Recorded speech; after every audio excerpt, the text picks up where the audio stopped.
Hola a todos y bienvenidos una semana más a esta nueva aventura que acaba de empezar, Región PlayStation por Kanagawa Podcast.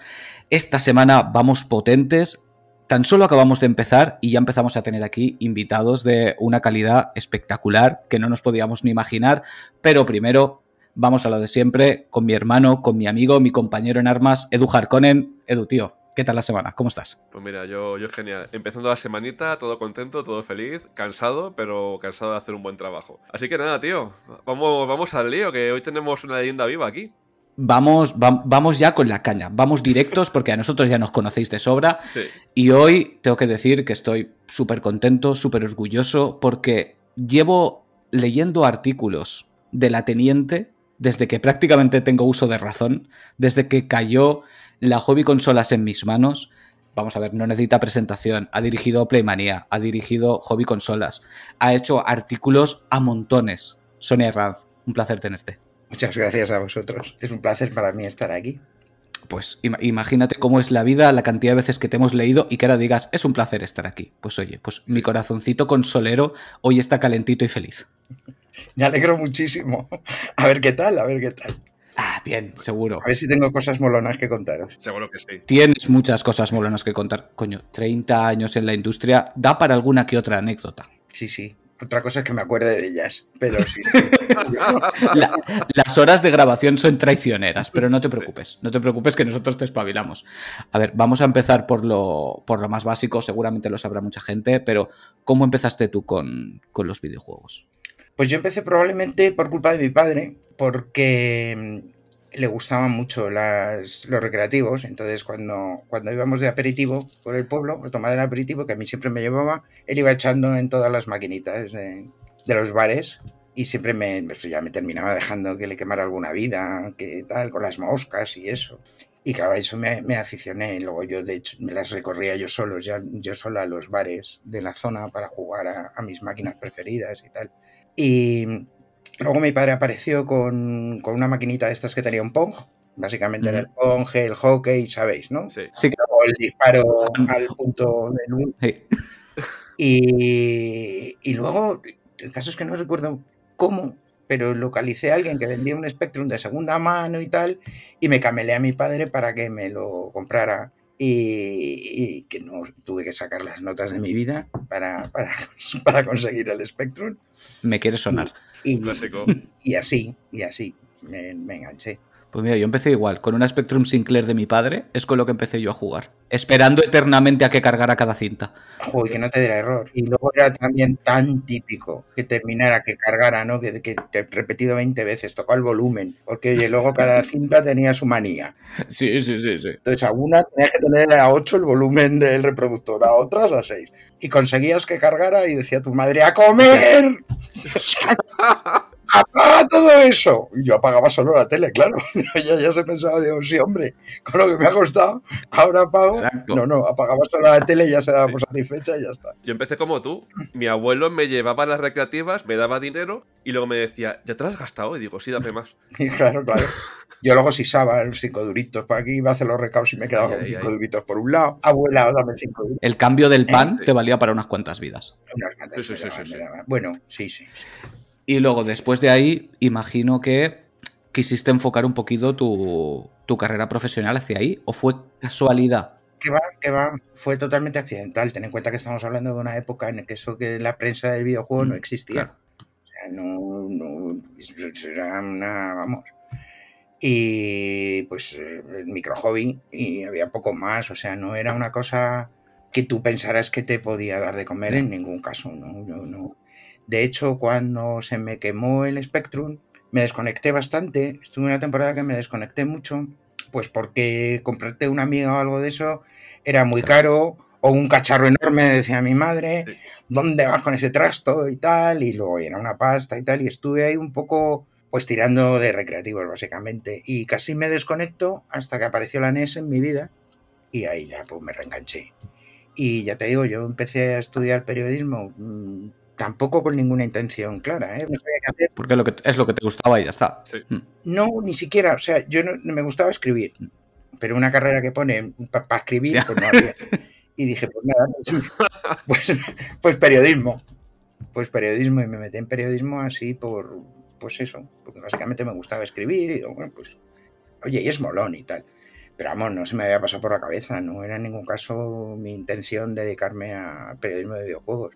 De hecho, cuando yo estudiaba periodismo, lo que quería ser sobre todo los chicos, claro, eran periodistas deportivos. Claro. Eso era el objetivo del momento. Seguramente, si ahora me pasara por la facultad, pues habrá muchos estudiantes que lo que quieran es ser periodistas de videojuegos. Segurísimo. Pero en mi época eso no existía como tal y era una fricada, una cosa rara y esas cosas. Bueno, de todas maneras, también se siente ahora un poquito que la gente para ser periodista de videojuegos no necesita ni ser periodista, ¿no? Directamente se ponen a hablar de videojuegos y a tirar. A ver, realmente, para nada sería necesario ser periodista como tal, porque al final de lo que se trata es de que conozcas el tema del que estás hablando y sepas transmitirlo, y lo sepas explicar. Entonces, sí es verdad que hay algunas asignaturas, no sé cómo está el plan de estudios actual, lo desconozco, ¿no? Sí hay algunas asignaturas orientadas a explicarte cómo se hacen las cosas bien, cómo se deben hacer las cosas bien, ¿no? En mi época había ética y deontología profesional, por ejemplo. Pero también hay muchas que son, yo di pensamiento político, introducción al derecho, introducción a la economía, que ya el pensamiento político, y decía, pero ¿tú qué estudias? Me preguntaban cuando decía, joder, no puedo, que es que mañana tengo un examen de derecho, pasado de economía, y ¿tú qué estudias? Total, que al final lo que sabes son muchas cosas y no sabes de nada, ¿no? Entonces realmente es más una profesión, ¿no? que una carrera. Quiero decir que yo no puedo ejercer la medicina porque sin los conocimientos que tienes que tener, pues matas al paciente, ¿no? Pero al final yo creo que si tú tienes las ideas claras y tienes buenos mentores que te enseñen, que te expliquen, que te ayuden, pues es verdad que cualquiera puede dedicarse a cualquier tipo de y una buena ética profesional. Efectivamente, eso es lo que detrás, eso es lo que sí que terminas aprendiendo en la carrera, ¿no? Cómo se deben hacer o te puede enseñar un buen maestro, o sea, un buen mentor que te enseñe. Es cierto que hoy día, bueno, efectivamente, con el cualquiera puede dedicarse, no nos referimos a que tenga el título de periodismo, no, sino que es a cualquiera que se le ocurre una cosa y tal, y entonces lees cada cosa por ahí. Y dices, bueno, no puedes considerar esto periodismo, correcto. ¿no? Lo consideran, pues... Sí, desgraciadamente sí. Ya está. No, pero hay de las dos cosas, ¿no? Gente sin la titulación, que son profesionales estupendos, y gente con, que son profesionales nefastos, y a la inversa, por supuesto. Efectivamente, que sí, que no, que la titulación no te garantiza nada. Correcto. No te garantiza, tampoco le garantiza a un médico ser un buen médico. Exactamente. O sea, pero por lo menos sabemos que tiene los conocimientos para pinchar donde debe, ¿no? Pero bueno, vamos a la chicha. Bueno, hubo un momento que te he escuchado contar más de una vez, en el que viste ese recorte en una hobby consolas diciendo se necesitan redactores, y ahí fuiste tú. Sí. Y ahí fui yo. Bueno, en realidad fue mi novio, que me dijo, anda tonta, escribe. Anda tonta, contesta, venga, llama. Digo, ay, tío, ¿cómo voy a llamar? Que sí, hombre, que si me dices yo ya, que llama. Y entonces llamé, me cogieron los datos, luego me volvieron a llamar para hacer una prueba. Yo pensé que iba a una entrevista. Un manojito de nervios. O sea, no os lo podéis imaginar, un manojito de nervios. Y no, me sientan ahí en un PC. Y yo dije, madre del amor hermoso. Dice, escribe lo que quieras. Digo, dice, o de cualquier juego que hayas jugado, si quieres, aquí hay un armario. A ver, sí, fue Juan Carlos García el que me hizo esta prueba y tal. Que por si no lo recordáis, Juan Carlos García fue redactor jefe de Micro Hobby, fue redactor jefe de Hobby Consolas todo el inicio y finalmente fue el director de Revista Oficial Nintendo durante un porrón de años y Revista Oficial Nintendo y sus adláteres. O sea, aprendí a jugar con Pokémon y la revista Pokémon y todo ese tipo de cosas. Entonces, bueno, pues se me abrió así un armario Juan Carlos y me dice, si no, coge uno de estos y juegas y luego escribes. No, quita, que bastante tengo ya con enterarme en el PC ese. Que luego me enteré que me había sentado a hacer la prueba en el ordenador de Paco Delgado. Sí. Que os sonará porque es el director de Micromanía durante 1.000.000 de años. Que estaba de vacaciones. Y entonces en su mesa hice yo mi prueba. Claro, nos estás hablando de unos nombres que son todo leyendas dentro de la comunicación de los videojuegos. Claro, sí, para que para que veas. Oye, que sí que aprendí de los No, mejores. no, desde luego. Y nada, pues hice la prueba, les debió de gustar porque me llamaron y empecé en septiembre del 92. ¿Te acuerdas el juego que...? Sí, de Battle of Olympus, de NES. Madre mía. Sí. Que luego que flipaban Sí. porque ninguno sabía qué juego era. Y dije, ¿qué juego era este del Battle of Olympus? No, fue un juego que a mí me encantó, o sea, me tuvo... Además fue muy gracioso porque era un juego con password, porque en aquella época no... Pero claro, como tú podías ir yendo a enfrentarte a los distintos dioses en distintos momentos y teniendo o no teniendo determinados objetos, el password era kilométrico, no era un password de estos de nivel y ya está, de 4 caracteres de que has pasado la fase 25. No, eran los de el chorizo alfanumérico. Sí. Pero si yo no recuerdo mal, eran 4 y 4 bloques de letras. O sea, la posibilidad de equivocarte Era no te digo nada. Estaba ahí. Sí, de hecho solíamos copiarlo 2 o 3 veces cada vez que apagábamos, o sea que para que no se te fuera ninguna si letra. la duda, porque si la duda era un 0, era... Bueno, o sea, era... Bueno, pues en una de estas resulta que estamos con el enemigo final muy difícil de matar, jodido, y al meter el password teníamos menos objetos, algún objeto nos faltaba, no sé qué, pero la barra de vida eran olivas, eran como aceitunitas ahí en vez de corazones, así. Bueno, pues se salía de la pantalla, o sea, no sé qué código metimos o tal. No, lo teníamos todo, lo que pasa es que nos dejaban más lejos del jefe de lo que estábamos en... Pero merecía la pena darse el recorrido porque ibas hasta arriba de olivas. Claro. Entonces, digamos, como si te hubieras metido todos los trucos directamente. Sí, fue un truco así accidental. Y nada, pues fue eso, que era una aventura, que es lo que siempre más me ha gustado a mí realmente. Sí, nosotros hablamos muchas veces aquí que lo que más nos gusta son las aventuras y sobre todo con una historia que contar. A nosotros nos encantan las historias. Sí. A ver, ahora, hoy día es cuando hay juegos con historia, o sea, de verdad. Antes más básico. No, porque al final, claro, hace años cuando jugabas, de hecho yo sigo teniendo ese tic. No, mi hijo se enfada mucho conmigo. Y es saltarme todas las intros y todos los diálogos y tal, ¿no? Porque no lo puedo evitar, o sea, es un tic. Luego digo, seré idiota, porque claro, en los juegos de hoy ya no te enteras. Pero hace unos años realmente la historia, bueno, pues era la excusa que estaba ahí de fondo y ya está. No tenía mayor trascendencia. De hecho, en los juegos más clásicos, sobre todo los nintenderos, la historia no le dan excesiva importancia, van a lo que van. La historia es básica y vamos al lío, vamos a jugar, vamos a divertirnos. Pero mira, yo que soy muy fan de Zelda, no me empieces a preguntar de la línea temporal. Digo, mira, a mí que me da igual. O sea, no, ¿sabes? O sea, no, porque yo creo que en The Wind Waker que me da igual, o sea, de verdad, déjalo, o sea, yo voy que cargarse al malo, rescatar a la princesa o abrir un huevo, me da lo mismo. Vamos a jugar, sí. O sea, ya está. Es que no tiene sentido que Link, 30 años después o 300... Yo ahí sí que tengo una enfermedad, con Zelda. Que me da igual, que está guay. Yo tengo enfermedades. Que está guay toda esa cronología y tal, o sea, que no, pero que a mí me da igual.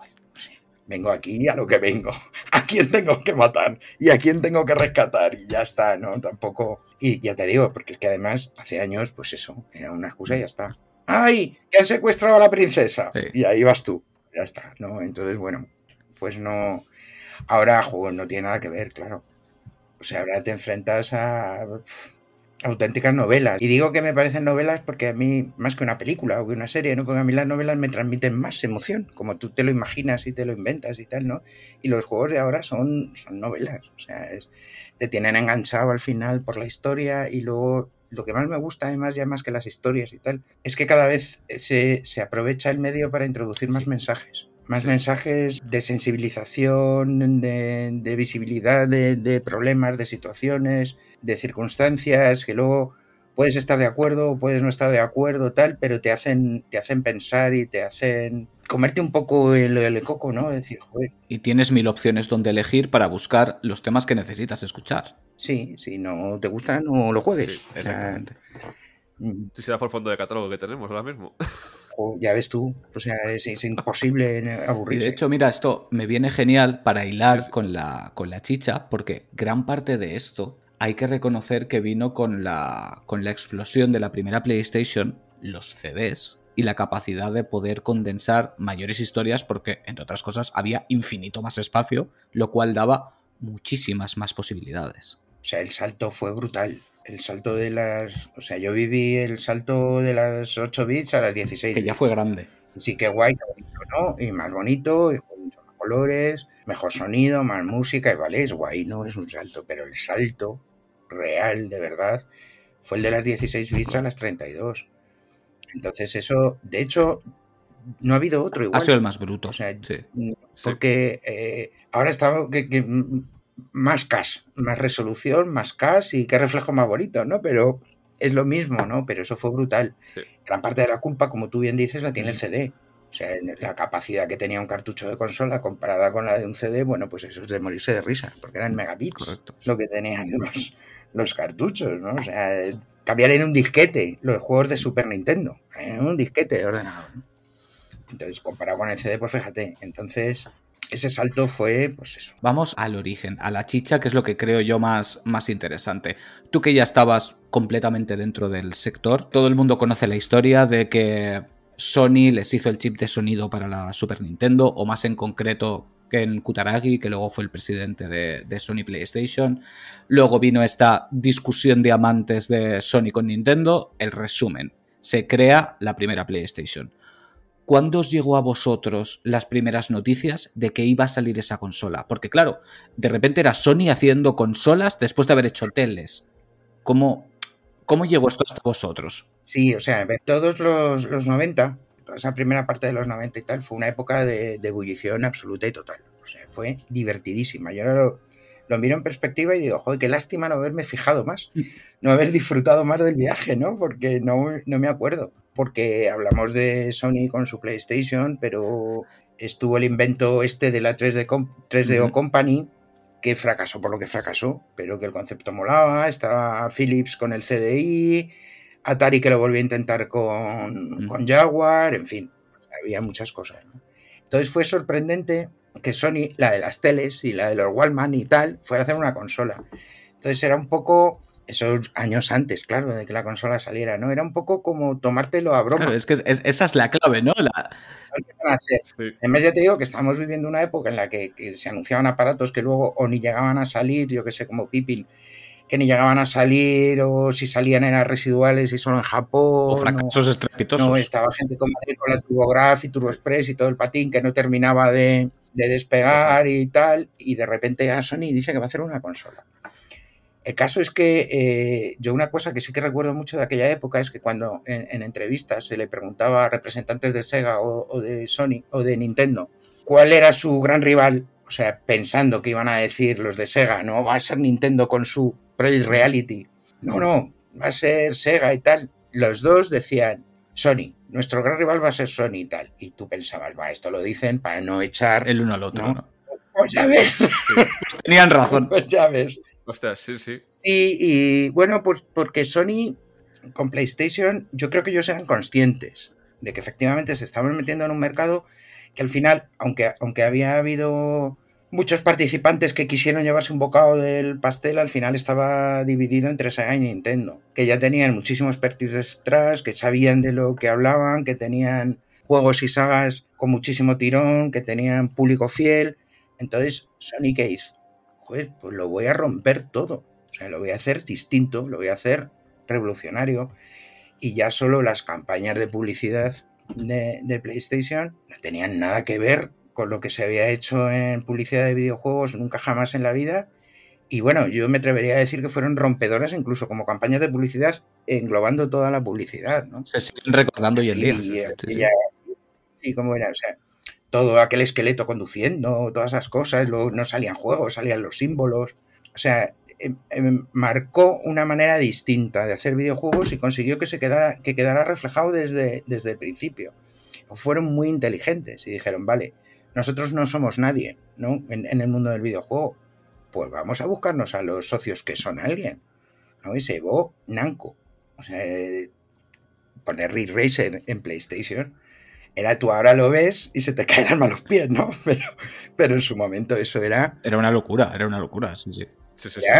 Era lo más cerca de verdad tener una recreativa en casa en ese momento. No sé, pues se quedó con Namco. Compró Psygnosis en Europa y para hacer juegos europeos, o sea, Destruction Derby, que yo era, vamos, también una pasada, ¿no? O sea, lo hizo muy bien. Entonces, ¿qué está petando? ¿Los juegos de lucha? Pues toma, los mejores juegos de lucha. ¿Qué es lo que más va a sorprender al jugador? Los juegos de velocidad, los juegos de coches. Porque en las 8 bits, por mucho que tú quisieras, pues no. O sea, simuladores, pues no. En PC vale, pero en consola no. Pues toma, juegos de coches en vena, ¿no? O sea, lo hizo muy bien, consiguió. Y luego, de todo tipo de géneros, de todo tipo de estéticas, le dio una importancia a la música y a las bandas sonoras que no se había dado hasta entonces. O sea, lo que hizo con Wipeout, gran parte del éxito de Wipeout también fue esa banda sonora licenciada, era la leche. O sea, eran cosas... Tenían el mejor formato del mundo para la música en ese momento, que era el CD. Efectivamente. Aprovecharon bien aprovechado. El formato estaba también para todos los demás, para toda su competencia, ¿no? Pero no lo aprovecharon igual. Hicieron muchas cosas muy bien hechas, con mucha planificación y con mucha orientación, y con mucho sentido. O sea, fueron muy listos. Lograron, fíjate, o sea, lo de Square Enix con Final Fantasy VII, pues fue también un golpe. Una maniobra genial. O sea, fue un golpe encima de la mesa, ¿no? ¿No? Y, por ejemplo, en España, concretamente, lo hicieron muy bien, porque se dejaron los cuernos para conseguir que el juego saliera traducido. Luego podemos hablar de los errores de traducción o no, pero es que se hizo en tiempo récord. Pero lo difícil que es traducir un juego con tanto texto y tal para implementarlo luego dentro del juego, que tiene que caber en sus cajitas, que además en aquella época, acordaos que van dentro de cajitas, o sea, los caracteres tienen que... Sí, claro, son bocadillos, sí. Y a Sony España le costó mucho tiempo conseguir que aceptaran que se tradujera el juego, con lo cual se tradujo en tiempo récord. Entonces, raro es que no haya más. ¡Allá voy! Pero se ha quedado como algo entrañable. O sea... Es para quitarse el sombrero que lo hicieran, ¿no? Eso fue un punto... Sí, es el meme, pero todo el mundo adora esa traducción, entre comillas, mala. La terminas adorando pero sobre todo por lo que representó. O sea, yo sí la adoro, pero por lo que representó, porque estamos hablando de una época en la que no se traducían los juegos. Se traducían muy poquitos. Y un juego de rol, con tantísimo texto y tal, eso, vamos, ¿no? Entonces, joder, el hecho de que Sony dijera, no, pero es que además, en el caso de España, te voy a repetir, ¿no? Yo voy a sacar mis juegos localizados, pues era la leche. O sea, hicieron... en general y en España en particular muchas cosas muy, muy, muy bien hechas. O sea, tuvieron más visión que Sega con el tema de los polígonos. Entonces, era una consola que manejaba polígonos mucho mejor que Saturn, que era mucho más fácil desarrollar para PlayStation que para Saturn. Los sprites de Saturn, vale, no son comparables. O sea, era muchísimo mejor moviendo sprites. Pero lo que en ese momento la gente quería era 3D. Quería polígonos, quería tal, porque era lo que era diferente. Era el momento de las 3D ya. Sí. Y entonces, bueno, pues combinas factores, luego, joder, también consiguió, pues con esas campañas de publicidad de las que te hablaba antes, con esas bandas sonoras, tipo la de Wipeout, consiguió separar esa imagen que siempre han tenido las consolas de juguetes y de cosas de niños, consiguió que dejaran de verse como juguetes y cosas de niños, ¿no? Que gente más mayor dijera, coño, oye, esto puede ser para mí, ¿no? Entonces, pues fue un punto de inflexión en la industria. Y cuéntanos, ¿cómo fue ese primer momento en el que llega a la redacción de Hobby Consolas, asumo, esa primera PlayStation? Todos alrededor de la caja, ¿no? Todos mirando a ver qué es esto, cómo va. Fue flipante, porque además, o sea, la consola la habíamos comprado de importación en Japón.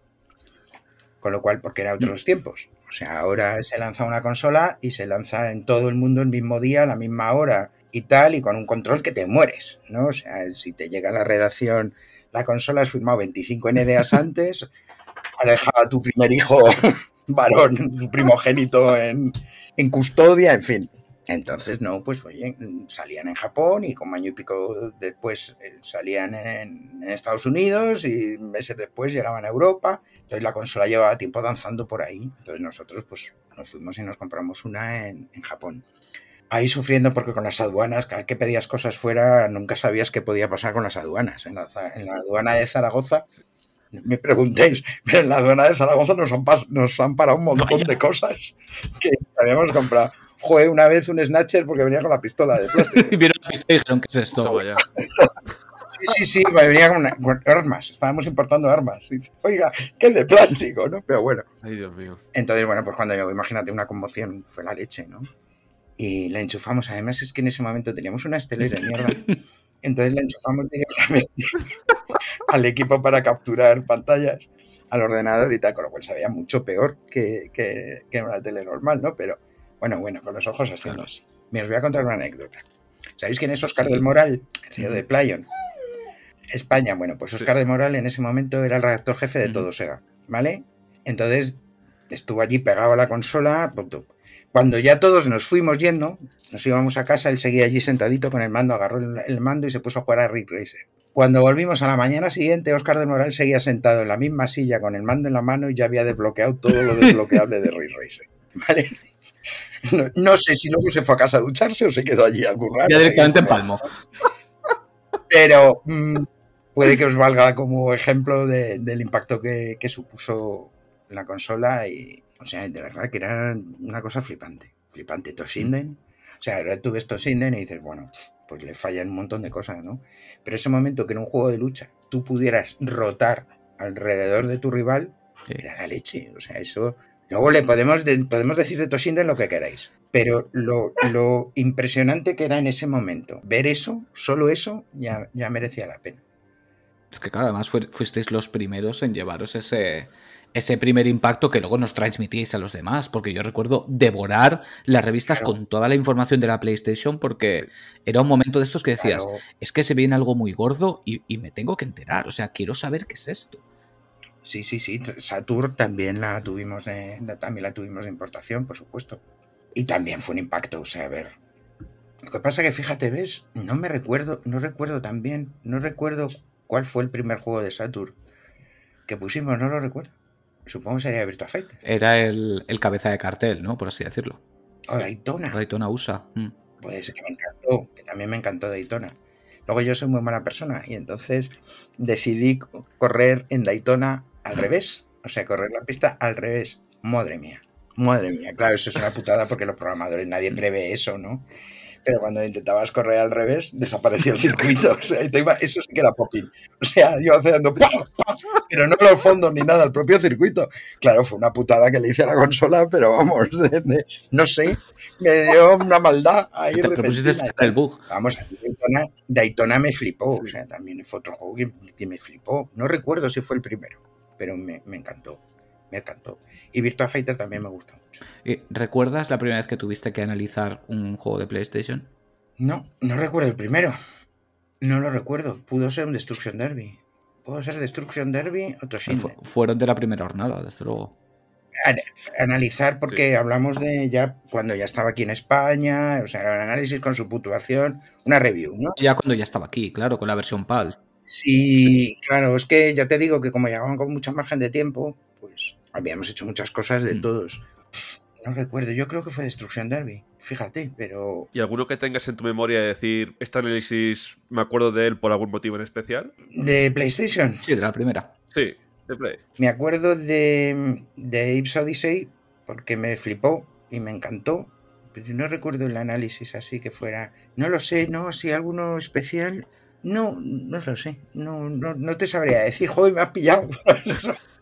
Me lo dices antes y me repaso así un poco a ver qué hice. No sé, es que todos eran tan... Ojo, Final Fantasy VII, madre mía, que me pegué de Final Fantasy, de hecho lo empecé jugando en japonés. Ostras, esa es buena. Como en aquella época llegaban los juegos con mucho tiempo, o sea, nos llegaban los juegos con tiempo de sobra.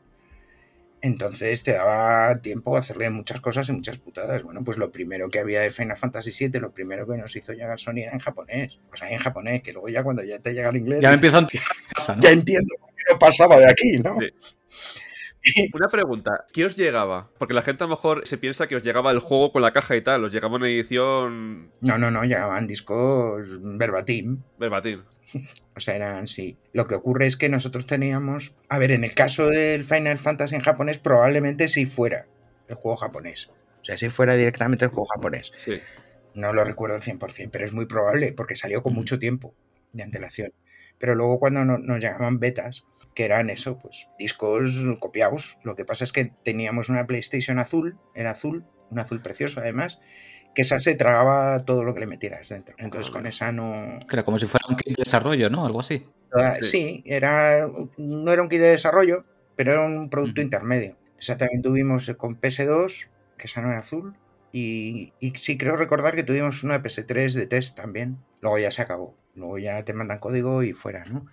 Pero era la única manera de que tú pudieras probar juegos en versión previas, o sea, que pudieras ir haciendo previews y primeros vistazos y tal. A veces eran demos, era un capítulo solo o tal. Otras veces eran, de esas sí que hay un millón de anécdotas con cosas de ese estilo, porque... Claro. Os cuento una. Sí. La mayoría de las veces, o sea, había veces que ya cuando mandaban el código de review, pues tú ya dabas por hecho, ¿no?, que aquello era el código final. Podía haber cambios y tal, pero bueno. Entonces en aquella época yo hacía Playmanía y también teníamos Playmanía guías y trucos y tal, ¿no? Entonces hacíamos al mes 2 millones de guías. Y no sé, a mí ya me salía así como por las orejas. Y encargué la de Muppet Monster Adventures. Entonces se puso la colaboradora, una tía más maja que la peseta, se hacía todos los Final Fantasy. Con el Muppet, con ese código, para ir adelantando, ¿no? O sea, para que la guía saliera cuando salía el juego a la venta. Bueno, se hace toda la guía, no sé si lo recordáis, eran plataformas 3D. Sí, que iban vestidos de monstruitos, ¿no? Sí. Cogías unos iconitos que te daban el disfraz y con eso tenías poderes, ¿no? Si cogías el iconito de vampiro, pues podías planear y cosas así, no me acuerdo con más exactitud. Entonces, bueno, pues básicamente la guía era donde leches estaban todos los iconitos para que los encontraras lo antes posible. Pues la pobre se hace toda su guía con sus pantallas, su tal, y llega el juego final. Y le digo, anda, Merce, échale un vistazo a ver si habían cambiado de sitio todos los objetos del juego. Ay, Dios mío. Se lo tuvo que volver a jugar Pobrecita. otra vez para colocarlo. O sea, es culpa mía por cada prisa. ¿No? Pero vamos, básicamente eran el producto final casi siempre. Y la única manera de jugarlos era eso con la PlayStation. No, pero claro, en ese caso también para vosotros sería un cambio un poquito de paradigma. Porque antes os mandarían los juegos completos y empezasteis a trabajar con partes, ¿no? ¿No? ¿Tampoco? ¿No os los mandaban antes completos? No, también eso también era muy divertido. No, completo sí, esto era completo igualmente. O sea, a veces era una demo, pero no, te mandaban el juego completo, pero en un disco que no era producto final. Pero era el juego completo. Antes, con Super Nintendo y con Mega Drive, había veces que sí recibías un cartucho, pero otras veces lo que recibías era una placa. Una placa como una placa de ordenador, con los chips metidos. Y para Mega Drive, por ejemplo, teníamos varias placas modelo, que esas las teníamos nosotros, y lo que nos mandaban eran los chips directamente. Tenías que andar metiéndolos en la placa, cuidado que no se te rompieran las patitas de los chips. Cuidado, no lo metas al revés, porque queman si los metes al revés. Ah, muy bien. Yo tuve una ampolla en el pulgar estupenda, porque lo metí al revés. Entonces agarré para cuando me di cuenta para sacarlo, y aquello en 0, se había puesto. Y luego había una serie de switch, de interruptores, que dependiendo de los megas del cartucho tenías que mover unas posiciones a otras. Nos hacíamos a veces tablas, que parecían sudokus, para saber qué combinaciones habíamos probado, ¿no? Y eso era igual, o sea, básicamente era lo mismo, eran versiones beta. En teoría era producto final, pero no lo era. Y podría haber cambios. Yo ahí no recuerdo ningún cambio sustancial con ninguno de esos juegos. Bueno, pero por lo menos que digo que será un producto más cercano a lo que pasa ahora. Porque sale el juego y el día 1 tienes un parche de 80 gigas para corregir errores. No, claro, en aquella época eso no podía ser así. Claro, por eso lo digo. O sea, tenían que tener con meses. Y si hablamos de la época de las 16 bits, por no remontarnos más, tú sabes lo que se tardaba en fabricar los cartuchos. Eso no lo podías fabricar tú aquí en tu casa. O sea, Nintendo fabricaba en Alemania. Entonces, toda Europa tú tenías que pedir los juegos con muchísima antelación. Y luego eso que se duplicara con sus correspondientes chips, el montaje del plástico, todo el rollo, la caja, transporta. Entonces los juegos estaban terminados muchísimo tiempo antes de que salieran. Y el parche del día 1, pues obviamente no era posible. no Tenía que existía. salir perfecto y ya. Se tenía más cuidadito para Claro. acabarlo. Porque ahora es verdad que Más dicen, pulidos. ay, que sí, que explota, pero déjalo que ya lo Sí. arreglaremos, ¿no? O sea, pues es la sensación a mí que me da. A veces pones un juego que dices, de hostias daba yo al que ha testeado. No, el problema, te lo digo como tester profesional, que me dedico a eso, es que... Toma la decisión de retrasar Claro, o no no, retrasar, no, ¿no? es que no es decisión tuya al final. Al final deciden los de arriba. Te Mm. dicen, ¿está para salir? No, bueno, es igual, pero tiene que salir porque tenemos que responder ante este, Claro. ante este, ante este, Sí. ante este.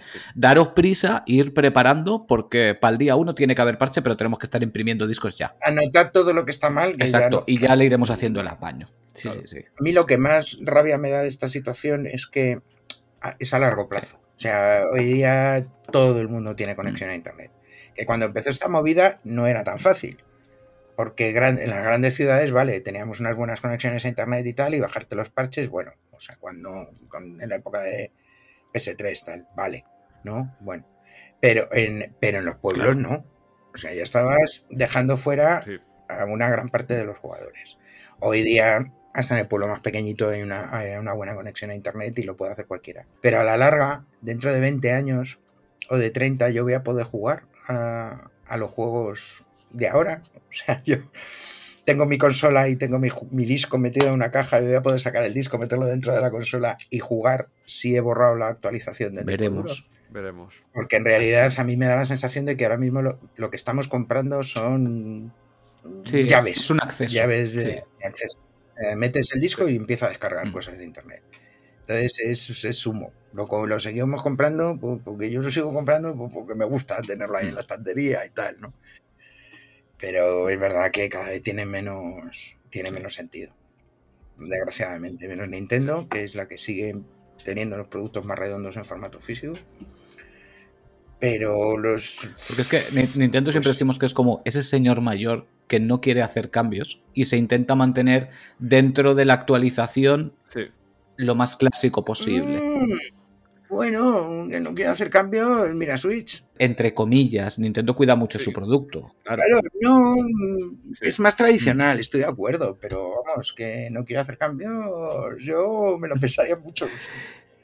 Yo creo que y sí. A ver, ¿notasteis diferencia cuando apareció PlayStation en el tipo de trato que ofrecía de cara a vosotros? Quiero decir, se tenía que currar más que el resto que ya estaban ahí, el trato con la prensa y ofrecer su producto lo mejor posible y que lo disfrutarais y que lo mostrarais. ¿Qué diferencias notasteis ahí? A ver, te digo que Sony fue muy lista con todo el lanzamiento de la consola y tal, pero a ese nivel también lo fue. O sea, antes de que existiera PlayStation y de que se hablara de PlayStation, Sony empezó a distribuir videojuegos a través de Columbia. Entonces eran juegos para Super Nintendo, para tal, y ya estaba ahí María López en el departamento de comunicación de Sony Columbia, distribuyendo videojuegos. O sea, ya estaba el departamento preparado para cuando llegara PlayStation. Ya nos ficharon a una persona como María López, como María Jesús López, que la conocéis de sobra a todos. Una de las figuras más influyentes del videojuego en nuestro país, por mucho que ella siempre se esconda y no quiera decirlo y tal. La relación que ya teníamos con ellos era tan excelente como con Nintendo o como con Sega. Entonces, y luego pues lo hicieron muy bien. Nos llegaron las consolas, nos dieron su consola de test, teníamos más consolas para probar más productos, nos mandaban los juegos bien, fenomenal. O sea, yo no lo recuerdo especialmente. No. Lo que pasa es que ya había iniciado la relación antes. O sea, no es que dijeran hoy lanzamos PlayStation y hoy se abre PlayStation España y esta es la gente responsable de prensa. No, ya habían preparado el terreno ya por adelantado. Sí, ya te digo que no dejaron puntadas sin hilo, ¿no? Sí, no daban puntadas sin hilo, efectivamente, no me salía. Me has visto sí. Es que claro, cuando es evidentemente no es una compañía nueva ni muchísimo menos, pero si pretendían triunfar como triunfaron después, tenían que dejárselo todo bien listo para llegar a un terreno que otras compañías ya habían llegado hasta él y ya lo tenían colonizado. Yo creo que entonces era casi un monopolio de dos compañías y se tenían que abrir camino. Sí. Pero fueron muy inteligentes. O sea, ellos no llegaron diciendo, yo soy Sony y como soy Sony me lo voy a comer todo porque salgo aquí como soy Sony. No. Dijeron, ¿qué necesito para triunfar? Necesito un buen software y el adecuado y el pertinente, y en cada territorio lo necesito. Y entonces voy a llegar con estas... O sea, no, yo voy a llegar aquí con mis 2 juegos estrella y a los demás que... No, o sea, se le ocurrieron las campañas de publicidad que hemos hablado antes, o sea, eran conscientes y no entraron de manera prepotente ni nada por el estilo, todo lo contrario, ¿eh? O sea, lo que pasa es que lo hicieron muy bien, o sea, fueron conscientes de en qué se sustentaban sus rivales, cuáles eran sus debilidades y cuáles podían ser sus ventajas, y las aprovecharon fantástico. Joder, tan fantástico que en España jugar a la Play es jugar a videojuegos. A lo que juegues, da igual. Jugar a la Play, ¿no? Es como limpiarte los mocos con un Kleenex. Sea de la marca que sea, pero es un Kleenex, ¿no? Pues, joder, conseguir eso... Sí, eso lo comentamos en un podcast porque antes era, para los padres, era la Nintendo. Todas las consolas eran la Nintendo. Y después de eso era la Play, cualquier consola. La Play.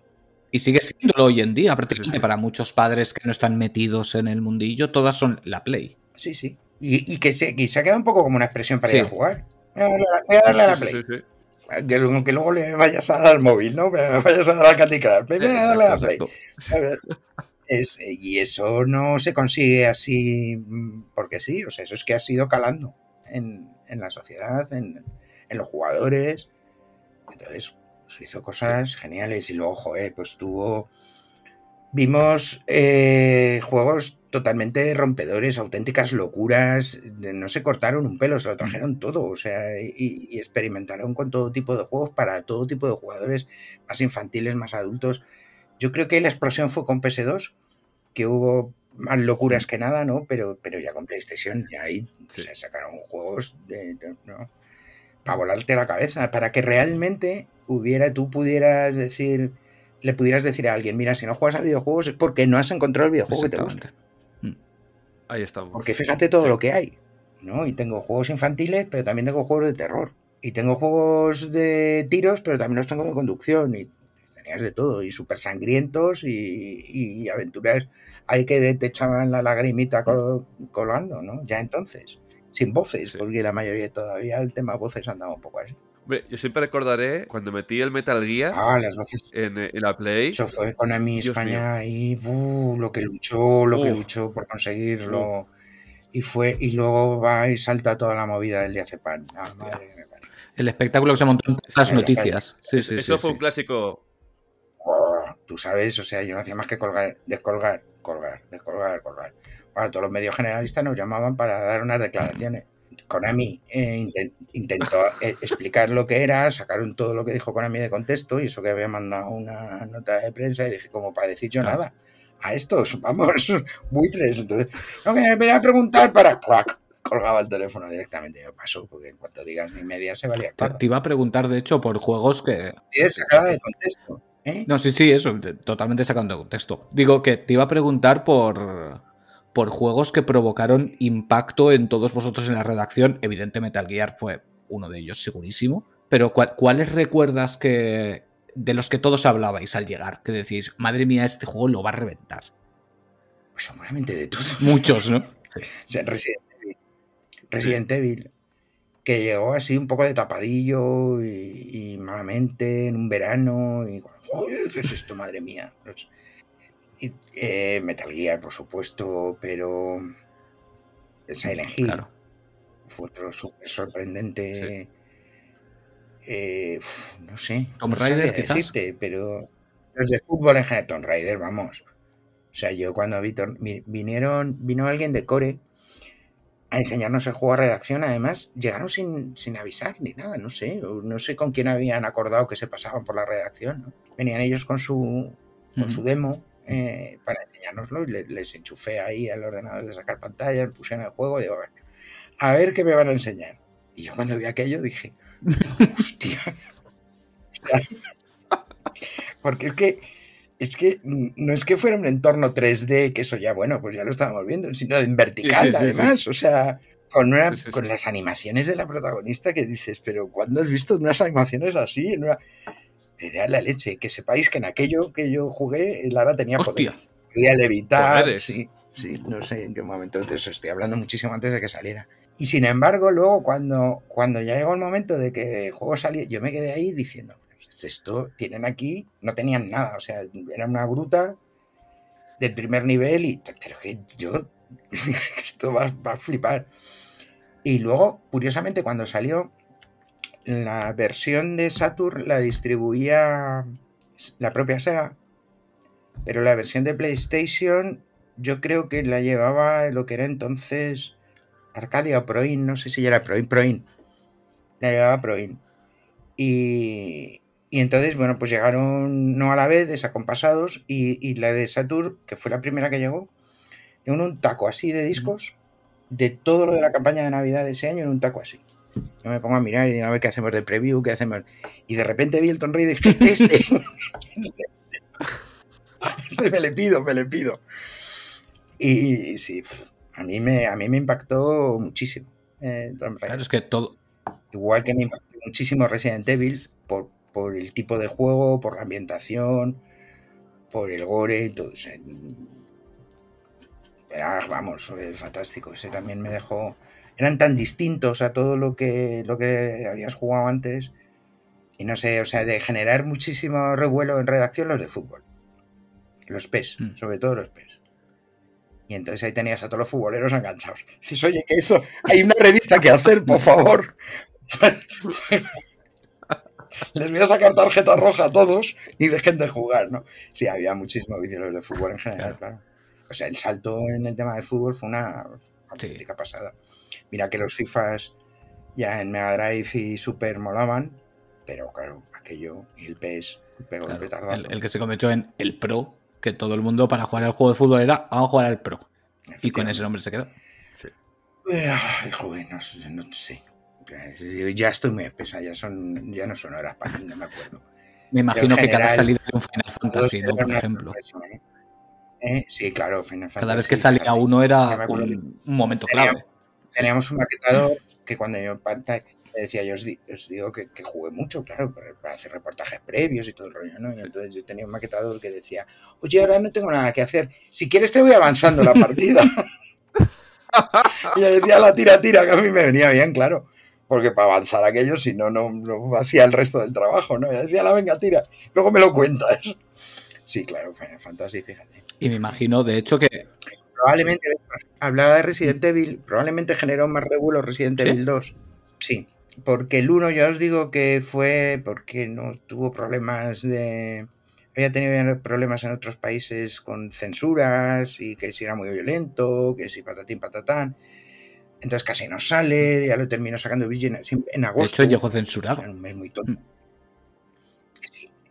Pero vamos, incluso más. O sea, yo creo que nosotros mismos censuramos una publicidad. Estoy hablando, no te lo podría asegurar al 100%, pero es posible. Entonces era un juego que llegaba un poco de tapadillo. Fue una sorpresa posterior y entonces generó muchísimo más revuelo luego ya cuando se anunció el 2 y que iba a llegar y tal. Y claro, ya que en 2D los gráficos pre-renderizados, todo el patín. Pues entonces yo creo que generó mucho más revuelo el 2. Y no sabría decirte, es que en general Driver fue otro que también nos dejó bastante impactados. Si es que si luego ya me pongo a pensar en cosas más pequeñitas, pues a mí el Devil Dice, aquel de los dados, me encantó el... Muchos, sí, muchos. Cula. Sí. El Cula había que jugar todos los jugadores, que era obligatorio para cooperar y tal, pues fue un juego que se me tuvo a mí también enganchado un montón de tiempo. O sea, había millones de juegos de estos chiquititos.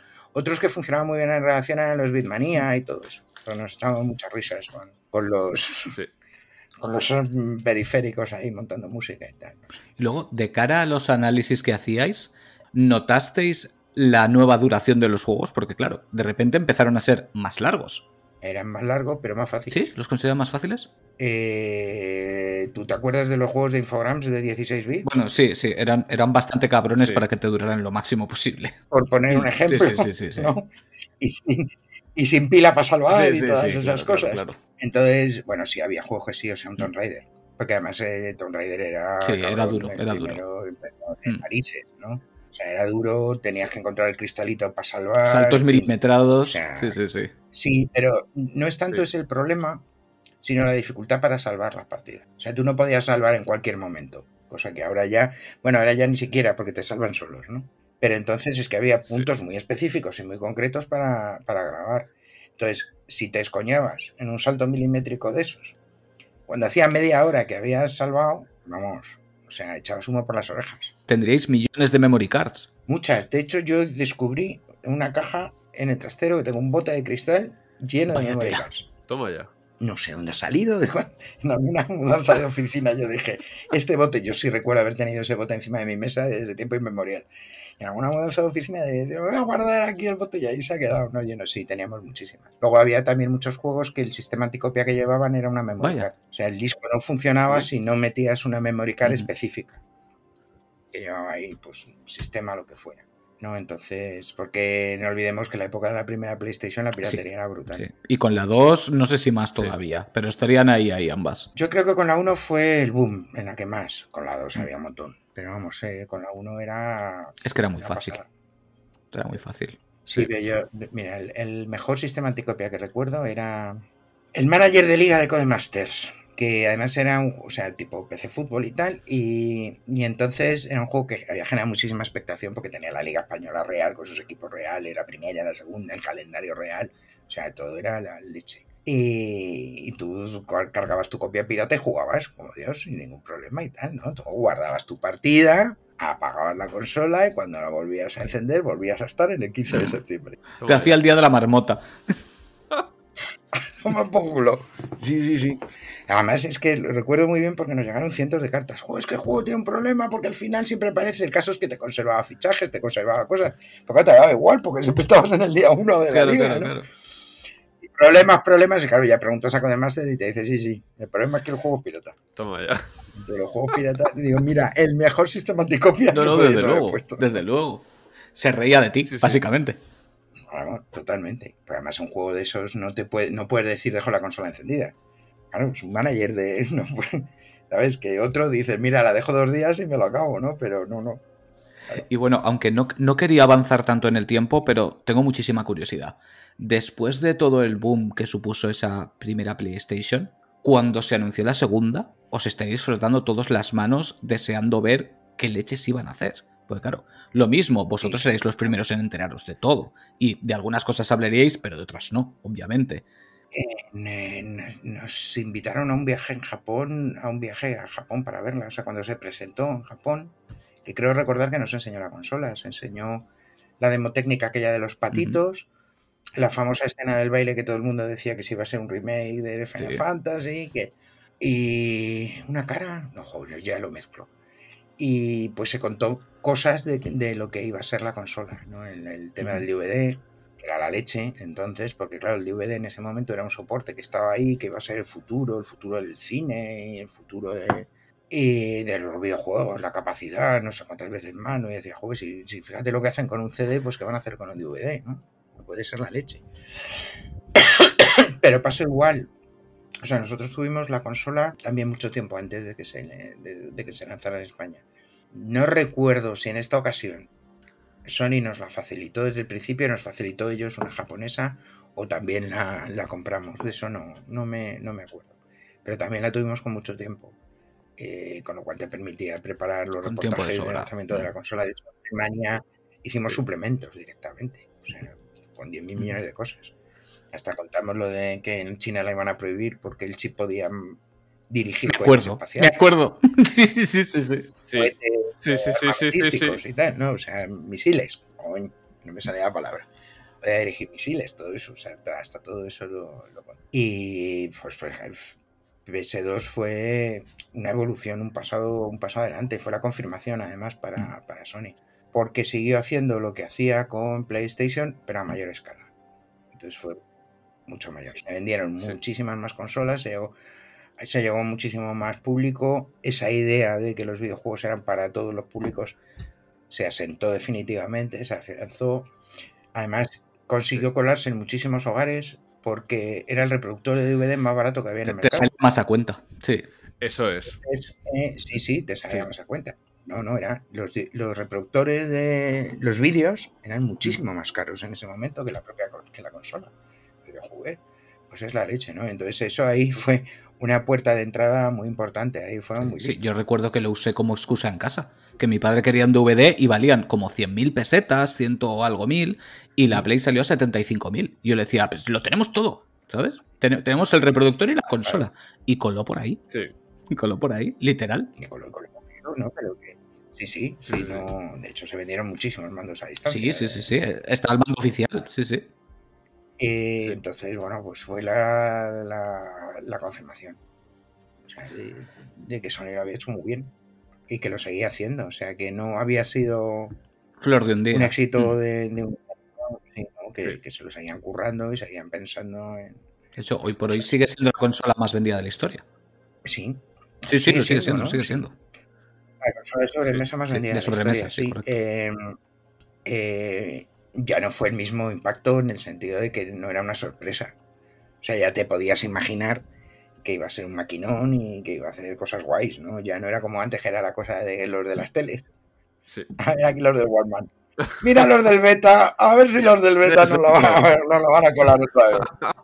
Yo que era pro beta, a ver si no la van a colar otra vez. Pues no, ¿ves? Entonces, pues eso fue la confirmación y probablemente fue la consola que consiguió eso, la expansión tan amplia del videojuego. Sí, yo siempre digo que te podrá gustar más unas compañías, otras, pero ese movimiento de Sony con su primera PlayStation llevó el videojuego a todas partes. Claro, o sea, luego ya tú me puedes decir que lo que ha hecho después no te gusta, que te parece que ahora son no sé qué, correcto, lo que tú quieras. ¿Vale? O sea, puedes preferir una Xbox, fenomenal, puedes preferir jugar con Switch, lo que tú quieras, pero no puedes negar lo que representó en su momento. Eso está ahí, o sea, es que eso no es que lo diga yo. Son hechos. O sea, es que eso está ahí. Y cualquiera que quiera investigarlo y verlo y leer cosas de la época y todo el rollo se dará cuenta de lo que supuso. Y lo que decíamos antes, o sea, solo el hecho de que la gente diga, voy a jugar a la Play, aunque lo que tengas en una Switch o vaya al PC, es síntoma de lo que representa PlayStation. Además, bueno, España es uno de los países del mundo en los que la marca tiene más implantación, más, no es la palabra, pero bueno, más ha entrado más profundamente en el colectivo, ¿no? En el diario colectivo. Sí, es una de las regiones del mundo donde la implantación es más alta. El PlayStation tiene un reconocimiento especialmente potente y eso es porque lo hicieron bien y en España se hizo especialmente bien. Claro, es que con la 2, ya con tus amigos, como tenías juegos muy sociales, que tenías el Guitar Hero, tenías el SingStar, ya era una consola para jugar en solitario, pero también social.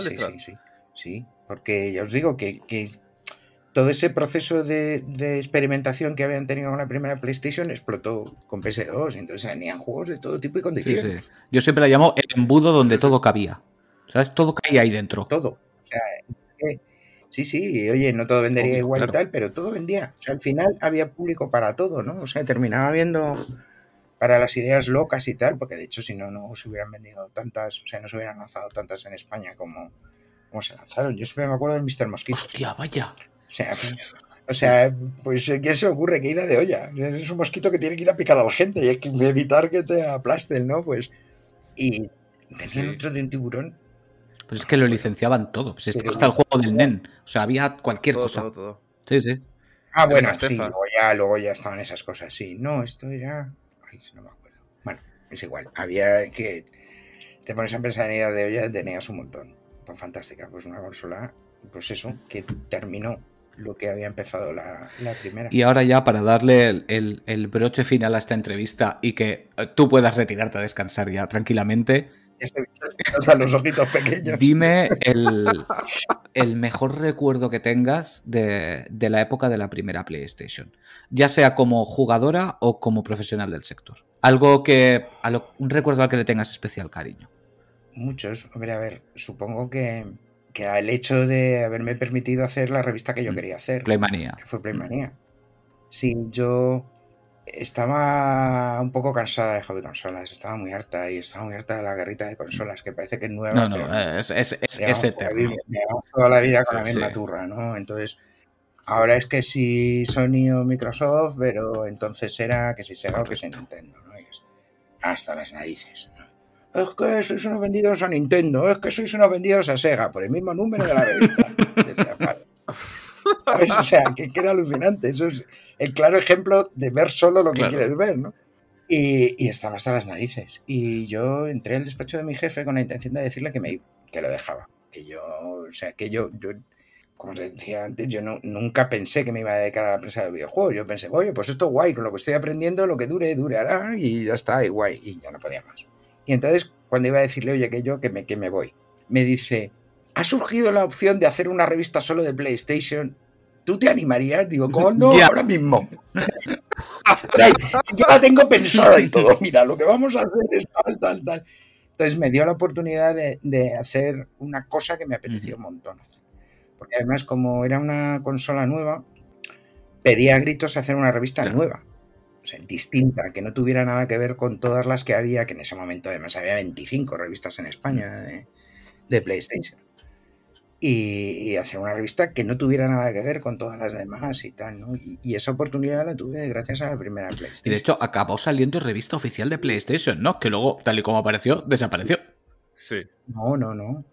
Salió revista oficial de PlayStation, pero la sacó MC Ediciones, si no recuerdo mal, y era la licencia de la inglesa. O sea, era una traducción de la inglesa. Que al principio, además, o sea, fatal. No sé a quién cogieron para traducirla, pero podías leer cosas como... Es un juego con muchos gráficos. Cosas así, ¿no? Y luego, cuando salió PlayStation 2, se mantuvo revista oficial PlayStation en MC y salió la revista oficial de PS2 en Z. Que la llevaba Marcos Sagrado, Marcos García Dielf, Bruno de Lucar, tal, Pepo, hicieron ellos la revista oficial de PS2, pues que aguantó, pues ya como luego ya cerró la DMC y ya continuó pues hasta que empezó la crisis del papel, que ahora no te sabría, 2007, 2000... No sé, recuerdo menos recorrido, la verdad. Recuerdo menos recorrido. Disculpas a todos vuestros escuchantes, porque con las fechas. Total y absoluto. Que duró, pues eso, hasta la crisis del papel. Y ahí en dura competencia con ellos todos esos años. Sí, lo que es verdad es que Playmania fue la única revista de PlayStation en cualquier país del mundo que vendía más que la revista oficial de ese país. Eso fue un hito digno de tal, y eso pues hay que agradecérselo a PlayStation. Y luego tengo muchísimos recuerdos así muy guays. No te sabría decir. Pero eso es bueno. Si tienes tantos, es que es bueno. Sí, hombre, y muchas veces son pequeñas chorradas, ¿no? Pero que son momentos así. Sí, no, los momentos que son los que te hacen la vida al final. Sí, son cositas, no sé. No te sabría decir. Es que empiezo a pensar y digo, joder, es que hay tantos juegos, entonces para contarte una chorrada de uno te podría contar una chorrada de 50, ¿no? Pero son chorradas, como la noche que estaba jugando en mi casa en Silent Hill y estaba sola y de repente digo, joder, tengo que ir al baño. Y miro así el pasillo, todas las luces apagadas. Y fui como los niños pequeños, encendiendo todas las luces a mi paso. O sea, que yo era como la feria de abril. Y luego para volver de espaldas apagando las luces, así, ¿no? Pues consiguió lo que pretendía conseguir Silent Hill. Lo consiguió. Sí. Sí, claro, no. O sea, yo tenía que descansar cada media hora porque tenía que... A ver, yo es que para pasar miedo soy muy agradecido. Lo pasas fácil, ¿no? A mí me dices, es de miedo. Ya estoy acojonado antes de que empiece. O sea, yo me dejo rápidamente. Sí, soy público fácil. Me cuesta más reírme, pero el miedo... De todas formas, que PlayStation hiciera que tú como profesional tuvieras la oportunidad de crear esa revista y dirigirla y todo lo que pusiste de ti en ella, joder, son palabras mayores, son palabras mayores. Sí. Pues sí, por eso te digo que al final, o sea, no fue directamente la consola, pero sí fue la excusa, ¿no? Al final, pues, podría decir que le debo mi carrera. También lo podría decir de la NES, porque era la consola a la que yo jugaba cuando contesté al anuncio, ¿no? Si no hubiera estado jugando con la NES, e incluso si no hubiera jugado al Battle of Olympus. Sí. Pues a lo mejor no estaría aquí, pero Pero sí que es verdad que un punto en el que más disfruté yo, que fue creando Playmanía, pues fue gracias al éxito que tuvo, fue en realidad gracias al éxito que tuvo PlayStation. Una PlayStation, al fin y al cabo, pues si no lo hubiera tenido, nunca lanzarías un producto de una consola que no sabes ¿Qué va a ser de ella? Claro. Dónde va a ir, ¿no? Sí. Pero sí, de hecho yo te digo que llegamos tardísimo. No es. Pero bueno, recuperamos el terreno perdido. O sea, al final el resumen es benditos videojuegos que nos han traído, además, hasta este exacto momento en el que puedes compartir con nosotros todas estas historias de toda una vida dedicada a ello. Pues sí, benditos videojuegos, efectivamente. Mira, mi madre siempre me decía: niña, deja ya la maquinita, que eso no te va a dar de comer. Bueno, pues todavía se lo recuerdo. Normal. Sí. Deja ya todo el día con la maquinita, deja ya la maquinita. Pues mira la maquinita. Al final no es solo jugar, es un estilo de vida en el que hemos conocido a cientos de amigos, que nos ha unido, que ha hecho que hablemos de cosas en común, que disfrutemos todos juntos y lo dicho. Supongo que es algo que podríamos decir también de otro tipo de ocios. Pero es verdad que hace 30 años el jugador de videojuegos era un bicho raro. O sea, era un poquito friki, estaba un poquito marginado, estaba un poquito tal. Entonces, sí es verdad que molaba saber que había más gente que le gustaba lo mismo que a ti y tal. Y entonces eso sí que te ayudaba. Y siendo chica no te digo nada, ¿eh? O sea, ya lo rarita, ya eres la rara, pero vamos, con diferencia. Y es verdad que te permite conectar con otra gente que hoy día ya, bueno, pues al final ya hoy todo el mundo juega videojuegos, igual que todo el mundo se ve una serie de Netflix o que iba a decir va al cine, ¿no? No tanto, ¿no? Bueno, o se lee un libro, que tampoco mucho, por desgracia. Pero entonces hace 30 años y ya hace 40 no te digo, éramos una comunidad pequeña y a veces casi escondida, ¿no? O sea, a mí cuando me preguntaban, no sé, en reuniones de amigos, de antiguos compañeras del cole y tal, ¿no? ¿Tú qué trabajas? Y yo decía, una revista. Y me decían, claro, yo solo decía en una revista. Y me decían, ¡ay, qué bien! ¿De qué? Y yo decía, de videojuegos, ¿qué pasa?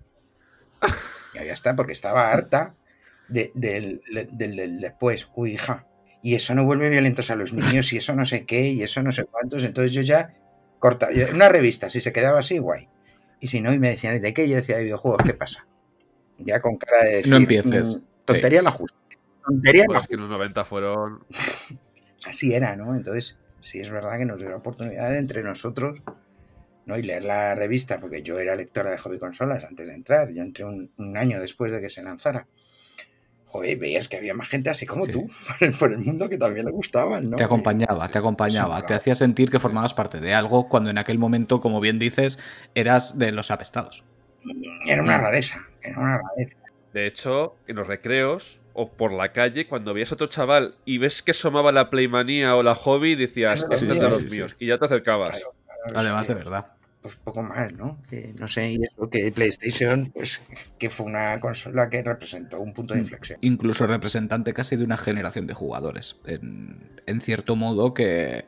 Sí, probablemente. Eso, a ver, es el tiempo el que va a poner las cosas y las está colocando, ¿no? Es el tiempo al final que pone las cosas en perspectiva y te dice hasta dónde ha llegado, ¿no? Y yo creo que sí, que ya podríamos decir que sí que ha habido una generación PlayStation de gente. Ahora mismo, por ejemplo, yo creo que actualmente Switch que ha generado una locura un poco similar a lo que pudo ser PlayStation. Y seguro que dentro de unos años se hablará de la generación que se crió con la Switch. Segurísimo. Sí. Ya lo veremos. Exacto, dentro de unos años lo veremos. Yo no lo veré. Lo verás. Pero sí, pero claro, sí, o sea, sí. Entonces, pues eso lo que decíamos antes, ¿no? Que intentar negar lo que es evidente, lo que está ahí, lo que hay pruebas, pues nada, pues es de ser un poco cegato, o no querer mirar en la dirección en la que tienes que mirar. Bueno, pues, Teniente Ripley, Sonia, infinitas gracias por haberte pasado por aquí. Hemos flipado con tus historias. Seguro que a nuestros oyentes les van a encantar. Y... Si no les hemos aburrido tanto rato. ¿Qué va? Así les encantan. Sobre todo cuando nos vamos por los cerros y cambiamos de tema. Eso es lo que más les gusta. Vale. Sobre todo darte las gracias, porque si estamos nosotros ahora con 2 micros, es porque íbamos con tus revistas debajo de un brazo. Además, de verdad. Pues no sé qué deciros, porque yo en realidad lo único que hacía era mi trabajo. No, me sigue sorprendiendo. O sea, si me lo está diciendo mucho la gente y tal, y no me sorprende. No, lo que decíamos antes del tiempo, ¿no? Yo en ningún momento fui consciente ni pensé que a la larga aquello de hobby consolas podría llegar a ser, o la Teniente, que la gente se iba a acordar de la Teniente Ripley. Y aquello de la Teniente Ripley que tampoco duró tanto tiempo, no sé cuánto tiempo estuvimos firmando con seudónimos, pero debiendo de ser... Pero es que nuestra generación se crió con eso directamente, nos criamos desde el principio, entonces... Sí, pero que luego pasamos a firmar con nuestros nombres, te quiero decir, que no fueron muchos años. Claro, es que era un acontecimiento. O sea, el hecho de comprar el juego, pero también el hecho de ir a la revista, a los kioscos. Claro, joder, además es que no había internet. O sea, tú al final no te podías informar de otra manera. Por eso yo empecé. A ver, es que era una aventura. Yo me iba a una FNAC, a un Toys R Us. La FNAC no existía.